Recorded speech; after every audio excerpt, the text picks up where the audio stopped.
سامعین السلام علیکم ورحمۃ اللہ وبرکاتہ۔ معزز سامعین و حاضرین، آج کا جمعۃ المبارک کا میرا بیان جو ہے وہ حج کی فضیلت اور حج کے مسائل کے اوپر ہوگا۔ دعا ہے اللہ تعالی ہم سب کو سن سنا کر عمل کی توفیق عطا فرمائے۔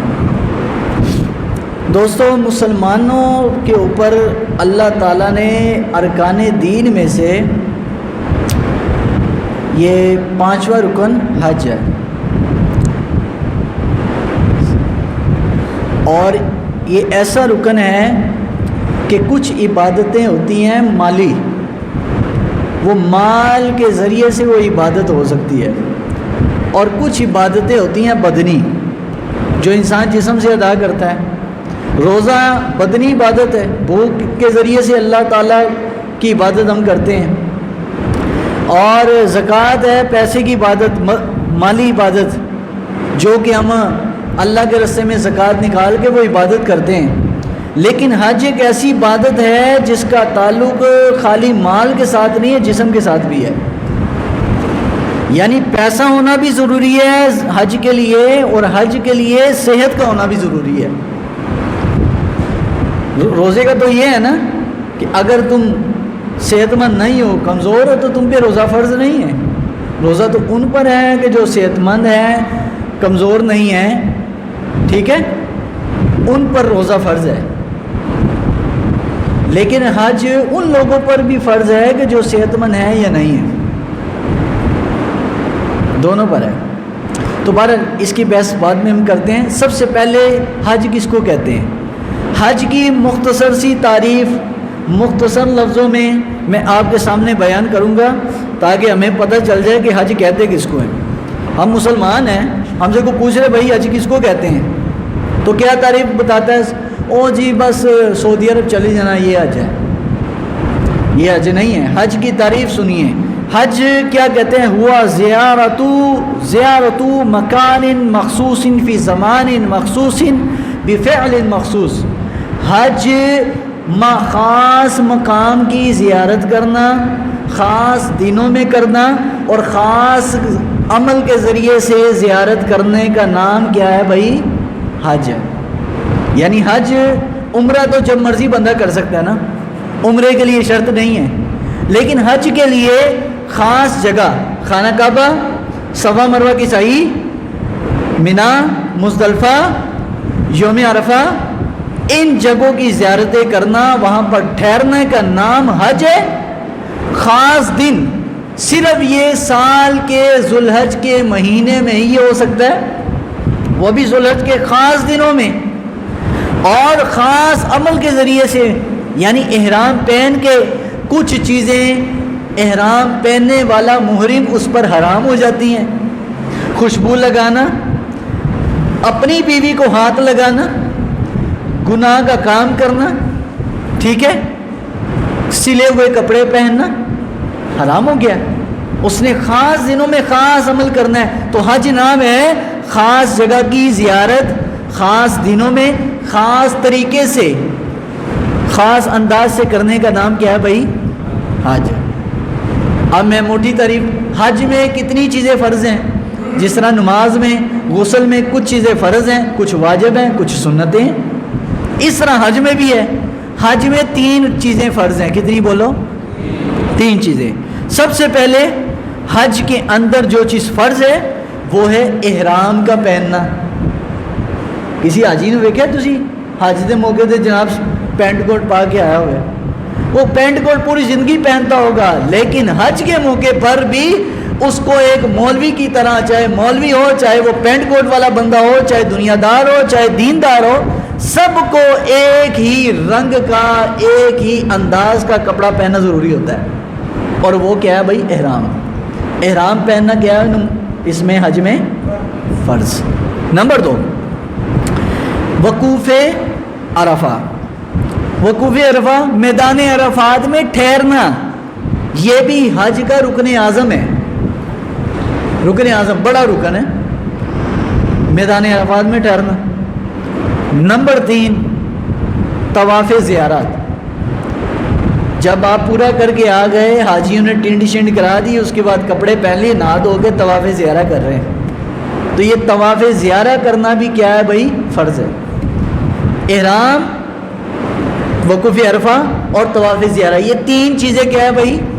فرض۔ تین فرض ہیں حج کے۔ نمبر 2 واجبات، جیسے آپ نماز میں واجب چھوٹ جائے تو کیا کرتے ہیں آخر میں مولوی صاحب؟ آخر میں کیا کرتے ہیں سلام پھیرنے سے پہلے؟ سجدہ سہو کرتے ہیں نا۔ تو کچھ چیزیں نماز میں جیسے سجدہ سہو سے وہ ٹھیک ہو جاتی ہیں، حج میں بھی ایسے ہے، واجب رہ جائے تو واجب کے رہنے پر سجدہ سہو، مطلب کہ جیسے نماز میں کیا جاتا ہے اس طرح اس کو دم دینا پڑتا ہے۔ قربانی، یعنی ایک تو حاجی کے لیے ضروری ہے نا کہ ایک قربانی تو وہ کرے گا۔ وہ قربانی یہ والی نہیں ہوتی جو ہم کرتے ہیں عید والے دن، وہ حاجی جو قربانی کرتا ہے وہ حاجی کا شکرانہ ہوتا ہے۔ وہ حاجی کا کیا ہوتا ہے بھائی؟ شکرانہ ہوتا ہے۔ آج میں انشاءاللہ آپ کو یہ بھی بتاؤں گا کہ حضور نے حج کے موقع پر کتنی قربانیاں کی ہیں۔ سرکار علیہ السلام نے بھی قربانیاں کی ہیں۔ عام حاجی تو ایک قربانی کرتا ہے، لیکن قربان جائے میرے آقا پر کہ حضور علیہ السلام نے حج کے موقع پر 10 ذی الحجہ کو مینا میں میرے آقا علیہ السلام نے 100 اونٹ قربان کیے۔ کتنے؟ 100 اونٹ۔ حضور نے 100 اونٹ قربان کیے، اور نبی پاک صلی اللہ علیہ وسلم نے جو اونٹ قربان کیے، یہ 100 اونٹوں میں سے 63 اونٹ نبی علیہ السلام نے اپنے ہاتھ سے نہر کیے، اور فرمایا علی 37 اونٹ تم ذبح کرو، نہر کر کے لے آنا۔ اور نبی علیہ السلام نے 63 اونٹ ذبح کر کے نہر کر کے بتا دیا کہ میری عمر 63 سال ہوگی۔ حضور نے تو ایک ہی حج کیا نا، نبی پاک نے ایک ہی حج کیا۔ حضور نے 4 عمرے کیے ہیں، ایک حج کیا ہے۔ تو آقا کریم صلی اللہ علیہ وسلم نے جو حج فرمایا ہے اس میں 63 اونٹ، اور صحابہ فرماتے ہیں ہم 5 اونٹ لاتے تھے، 5 کی ٹولیاں بنا کر۔ حضور ایک کو نہر کرتے، لیکن ہمیں تو حکم یہ ہے کہ ایک جانور کے سامنے دوسرا جانور نہ کرو، قربان نہیں کرنا چاہیے، اس سے وہ دوسرا جانور گھبرا جاتا ہے، گھبراہٹ ہوتی ہے اس کو۔ لیکن حضور نے جب جانور ذبح نہر فرما رہے تھے آقا، تو آقا علیہ السلام کے سامنے 100 اونٹ لائے گئے، 5 کی ٹولیوں میں۔ ہر اونٹ، دنیا میں تو یہ قاعدہ کلیہ ہے کہ ذبح کرنے والا جانور کے پاس جاتا ہے، لیکن یہاں ماجرا جدا تھا کہ ذبح جس نے ہونا ہے وہ جانور خود میرے نبی کے قدموں میں، ہر ایک اونٹ دوسرے سے آگے بڑھ رہا ہے کہ پہلی چھری حضور میری گردن پہ پھیرے۔ دیکھو جانوروں کو بھی پتہ ہے یہ اللہ کے نبی ہیں، لیکن قادیانیوں کی عقل تو جانوروں سے بھی گئی گزری کہ جن کی عقل میں یہ نہ ہے یہ خاتم النبیین ہے۔ تو جانور بھی پہچان جائے میرے نبی کو، تو میں کہتا ہوں یہ قادیانی دنیا کے جانور سے بھی غلیظ ترین آدمی ہے۔ تو حضور نے 100 اونٹ کیے، اور باری باری حضرت علی المرتضیٰ رضی اللہ تعالیٰ نے بقایا 37 اونٹ نہر فرمائے۔ چلیں آپ کو یہ بھی پتہ چل گیا۔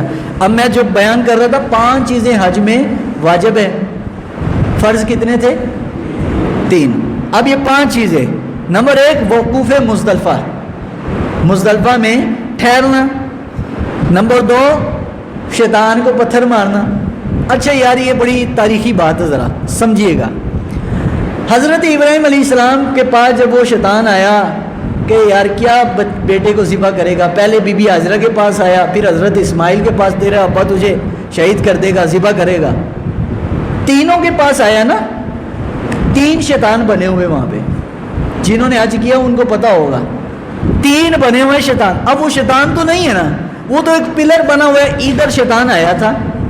اب حضرت سیدنا رسول اکرم علیہ السلام اور حضرت ابراہیم کے درمیان کوئی 1 2 3 4 مہینے کا فرق نہیں ہے کہ انہوں نے بتا دیا ہوگا یہاں پہ آیا ہے شیطان، 4000 سال کا فرق ہے۔ لیکن قربان جائے میرے نبی کی نگاہ پر کہ حضور نے 4000 سال بعد آ کر بتا دیا یہ وہ جگہ ہے جہاں حضرت ابراہیم کے پاس شیطان آیا تھا، اور وہاں پہ صحابہ نے نشانی لگا دی، اسی کو پتھر مارتے، جب بھی حج کرنے آتے تو اس کو کنکریاں مارتے۔ تو آقا کریم علیہ الصلوۃ والسلام نے جو ہم پر واجب کی ہے وہ چیزیں وقوف مزدلفہ، نمبر 2 شیطان کو پتھر مارنے کنکریاں، نمبر 3 حلق کرانا ٹینڈ کرانی، نمبر 4 قصر سعی بین صفا والمروہ، صفا مروہ کی صحیح کرنا، اور نمبر 5 طواف صدر، طواف صدر شروع والا جو طواف ہے نا حاجی کرتا ہے، طواف صدر پہلا طواف، یہ حاجی پر واجب ہے۔ اب ذرا سمجھیے اس بات کو، میرے حضور صلی اللہ علیہ وسلم نے جب یہ آیت اتری وَلِلَّهِ عَلَى النَّاسِ حِجُّ الْبَيْتِ مَنِ اسْتَطَاعَ إِلَيْهِ سَبِيلًا، اس آیت کا پس منظر دیکھیے کہ حضور نے فرمایا صحابہ اللہ کے گھر کا حج کیا کرو، طواف کیا کرو۔ میرے نبی پاک صلی اللہ علیہ وسلم نے جب یہ حکم فرمایا وہ صحابی کھڑا ہوا، یا رسول اللہ ہر سال حج فرض ہے؟ جس طرح دن میں ہر روز 5 نمازیں ہیں، جو دن چڑھے گا تو 5 نمازیں پڑھنی ہوں گی، جس ٹائم جو ٹائم نماز کا گیا وہ نماز فرض ہے۔ تو صحابی کھڑے ہوئے، یا رسول اللہ ہر سال فرض ہے؟ کیونکہ حج تو سال بعد آتا ہے نا۔ نبی علیہ السلام خاموش رہے، پھر نبی علیہ السلام سے سوال کیا، یا رسول اللہ ہر سال فرض ہے؟ حضور خاموش رہے۔ تیسری مرتبہ جو صحابی نے سوال کیا، عرض کیا حضور ہر سال فرض ہے؟ نبی علیہ السلام فرمایا تم سے پہلے جو قومیں ہیں اپنے نبیوں سے بغیر مقصد کے سوال کرتی رہی، زیادہ سوال پوچھتی رہی، اسی وجہ سے رب نے ہلاک کیا۔ فرمایا میری زبان سے اگر یہ نکل جاتا کہ ہر سال فرض ہے تو رب ہر سال فرض کر دیتا، اس لیے جب میں خاموش رہا کروں تو خاموش رہا کرو۔ فرمایا ہر سال فرض نہیں ہے، زندگی میں جس بندے پر اتنا پیسہ جمع ہو جائے، گھر کے اخراجات، نان و نفقہ، گھر کے گزارا، قرض سب نکال کر حج کے آنے اور جانے کے پیسے اس کے پاس آ گئے، فرمایا اس بندے کو دیر نہیں کرنی چاہیے، فوراً حج کرنا چاہیے، فوراً حج کرنا چاہیے۔ لیکن شرط یہ ہے کہ آزادی ہو، وہ بندہ آزاد ہو، غلام نہ ہو کسی کا، کوئی بیماری نہ ہو، اس کو صحت مند ہو، تندرست ہو، مسلمان ہو، عاقل بالغ ہو، یہ شرائط جب پائی جائیں گی اور پیسہ بھی ہوگا، فرمایا اس کے باوجود وہ بندہ حج نہ کرے، نبی علیہ السلام نے فرمایا اللہ کو اس کا کچھ فکر نہیں ہے کہ وہ چاہے عیسائی مرے یا یہودی مرے۔ اس لیے اگر پیسہ ہے نا اتنا تو حج کرنا چاہیے، حج کرو، اور اگر ابھی اتنی صحت نہیں ہے نا تو حج بدل کرا دو کسی کو، اگر کوئی آپ کو نہیں ملتا تو مجھے کروا دو، میں حاضر ہوں۔ آپ کہیں کہ جناب ہمارے پاس اتنی طاقت نہیں ہے، میں نہیں چل سکتا، اتنا کشت نہیں کاٹ سکتا، مشقت نہیں اٹھا سکتا، میں کمزور ہوں، یا مجھے بیماری ہے یا صحت نہیں ہے، تو آپ پھر ایسا کریں کہ وہ حج کی بکنگ کروا کے آپ ہمیں ٹکٹ دے دیں، ہم چلے جائیں گے، ثواب آپ کو ملے گا۔ حج بدل ہے تو کوشش کرنی چاہیے کہ خود کریں، خود نہیں کر سکتے، پیسہ بھی ہے، مال ڈنگر بھی رکھے ہے، بینک میں بھی پیسہ ہے ماشاءاللہ ٹھیک ٹھاک، گھر بار بھی سب ہے، اور اس کے بعد پھر بھی تم ماڑا بنے رہو پوری زندگی، حج ہی نہ کرو، اور جب گٹے گوڈے میں رہ جاؤ پھر کہو جنہیں ہنسی نہیں کر سکتے، اور بھائی پھر حج بدل کرواؤ تاکہ تمہاری خلاصی ہو سکے، کیونکہ پیسہ ہونے کے باوجود حج نہیں کیا تو نبی علیہ السلام نے فرمایا اللہ کو کوئی فکر نہیں، چاہے وہ یہودی مرے چاہے عیسائی مر جائے، اللہ کو اس مسلمان کے مسلمان ہونے کی کوئی ضرورت نہیں ہے۔ اس لیے اپنا ایمان بچانا چاہتے ہو تو اپنی زندگی میں حج کرو، صحت اللہ نے دی ہے، جس سال حج کے پیسے ہو گئے فوراً کرو، فوراً اپنے کوٹے میں پیسے جمع کرو۔ اب تو ماشاءاللہ جگہ جگہ پرائیویٹ طور پر بھی حج ہوتا ہے، اس سال تو کرونا کی وجہ سے صرف 1000 حاجیوں کو اجازت دی ہے رب نے، سعودی گورنمنٹ نے، صرف 1000 لوگ جا رہے ہیں، وہ بھی مقامی ہیں، تاکہ یہ حج کا فریضہ ادا ہو جائے۔ تو اگر آپ نہیں کر سکتے نا تو میں نے آپ کو آسان حل بتایا ہے، ہم نے حج نہیں کیا وہ آپ ہمیں کرا دیں، آپ کا حج ادا ہو جائے گا، حج بدل ہے، یہ نہیں ہوگا کہ میرا حج ہوگا، وہ آپ کی طرف سے ہو جائے گا، ٹھیک ہے نا۔ تو اگر اللہ تعالیٰ نے اتنی توفیق دی ہے تو ایسے غریب غربا بہت ملتے ہیں، ہمارے طرح کے ماڑے بہت ہوں گے معاشرے میں، آپ ان کو کروا دیں، آپ کی طرف سے حج ادا ہو جائے گا۔ تو نبی پاک صلی اللہ علیہ وسلم نے 5 چیزیں بتائی ہیں حج کے اندر، وہ کیا ہے بھائی؟ ابھی میں نے بتائی تھی 5 واجب، فرض کتنے ہیں؟ 3، واجب کتنے ہیں؟ 5، سمجھ آ گئی نا؟ انشاءاللہ آپ جب حج کرنے جائیں گے نا، آپ کو صرف یہ مسئلہ پتہ ہو، اور میری یہ بات سمجھ لیجئے، پوری رات کی مولوی کی ترنم کے انداز میں تقریر کرنا اور لوگوں کی واہ واہ کرنا ایک طرف ہے، دین کا مسئلہ سمجھ لینا پورے رات کی نفلی عبادت اور پوری رات کی واہ واہ کی تقریروں سے بہتر ہے۔ یہ اور شرعی مسئلہ ایک حلال و حرام کا سیکھ لینا پوری رات کی عبادت سے افضل ہے۔ اب میں نے آپ کو 2 مسئلے بتا دیے، ایک فرض حج کے اور ایک واجبات۔ واجب چھوٹ جائے کوئی بھی یا تخیر ہو تو آپ پر جیسے نماز میں سجدہ صاحب ہے ویسے حاجی دم دے گا، دم اس پہ لازم آئے گا۔ سمجھ آ گئی؟ چلے جی، یہ تو تھی خاص وہ باتیں کہ جو اب نبی پاک صلی اللہ علیہ وسلم نے جو حج فرض ہونے کا حکم دیا یہ کس سن میں ہوا؟ دیکھیں نا، نماز فرض ہوئی 1 ہجری میں، روزہ بھی 1 میں ہوا، زکوٰۃ کا غالباً 2 ہجری میں، دوسرا سال ہجرت کا۔ حج فرض ہوا جا کے نبی علیہ السلام پر 9 ہجری، اور سرکار علیہ السلام نے جب مکہ فتح ہوا اس کے بعد حضور نے ایک ہی حج فرمایا جس کو خطبہ حجت الوداع کہتے ہیں، اس میں حضور نے تقریر بھی فرمائی تھی، بڑا مشہور حضور کا خطبہ ہے۔ اب حضور نے ایک ہی حج فرمایا، 4 حضور نے عمرے کیے، تو آقا کریم صلی اللہ علیہ وسلم نے حج کے موقع پر کیا کیا معاملات سر انجام دیے وہ آپ ذرا سمجھ لیجیے۔ ٹائم کتنا ہو گیا؟ 52 منٹ، ٹھیک ہے، تاکہ میں اس حساب سے آپ کو بتاؤں۔ اب نبی علیہ الصلوۃ والسلام نے جو حج کے یہ واجبات و فرائض بتائے، میں صرف اس کی فضیلتیں بتاؤں گا۔ احرام پہننا، اور اس کے بعد یوم عرفہ میں ٹھہرنا، پھر طواف زیارہ، یہ کرنا یہ فرض ہے، واجبات۔ اب جو حاجی وہاں پر جاتا ہے، حج کا مطلب ہوتا ہے زیارت کرنا، خاص جگہ کی زیارت، خاص ٹائم پر اور خاص طریقے سے یہ حج کہلاتا ہے۔ تو میرے نبی پاک صلی اللہ علیہ وسلم نے ارشاد فرمایا کہ الحجاج والعمار وفد اللہ، فرمایا یہ جو اللہ کے گھر میں آنے والے حاجی یا عمرہ کرنے والے معتمر ہیں، میرے نبی پاک نے فرمایا یہ کوئی عام لوگ نہیں ہے، یہ میرے رب کے مہمان ہیں، یہ اللہ کے مہمان ہیں، یہ اللہ کے گھر کے مہمان ہیں۔ اور یہ وہ جگہ ہے جس کے لیے حضرت ابراہیم علیہ السلام نے دعا کی، یا اللہ اس شہر کے رہنے والوں کو امن عطا فرما اور اس شہر کے رہنے والوں کو دنیا کا بیش بہا رزق عطا کر۔ اور آج جو لوگ عرب میں جاتے ہیں وہ بتاتے ہیں کہ ہم نے وہ پھل پاکستان میں بھی نہیں دیکھا جو وہاں پر موجود ہوتا ہے، ایسا ایسا پھل جس کے ہم نے نام بھی نہیں سنے، جو دیکھا بھی نہیں ہے، اور لیکن دنیا کا ہر قسم کی نعمت وہاں موجود ہے۔ حالانکہ مقامی پیداوار نہیں ہے ادھر کی، لیکن اللہ دنیا کی ہر نعمت وہاں پر پہنچا رہا ہے۔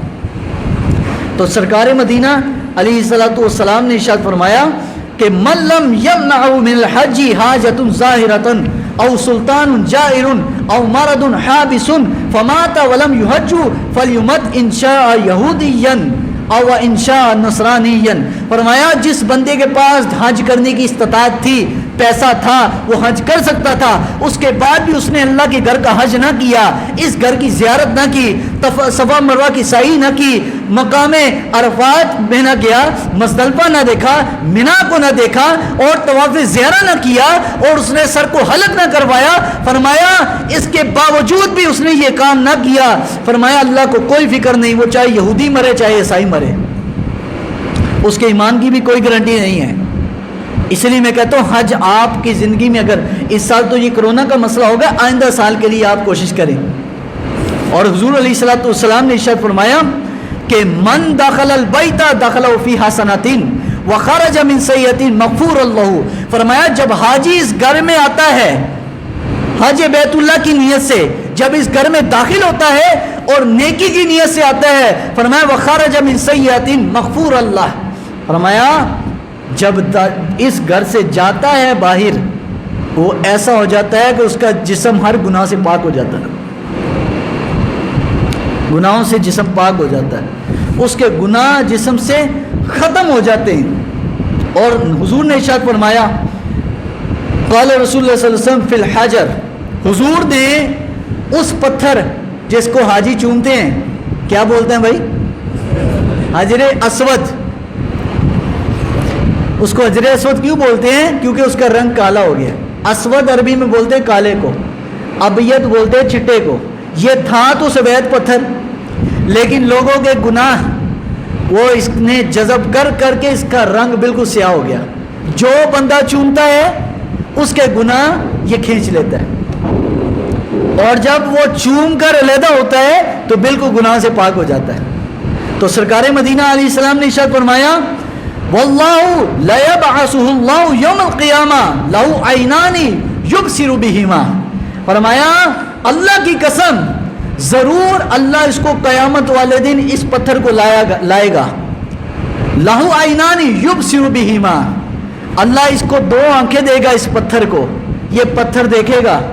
ولسان ینطق بہ, اور اس پتھر کو زبان دے گا جس سے یہ بولے گا یشہد علی من استلمہ بحق.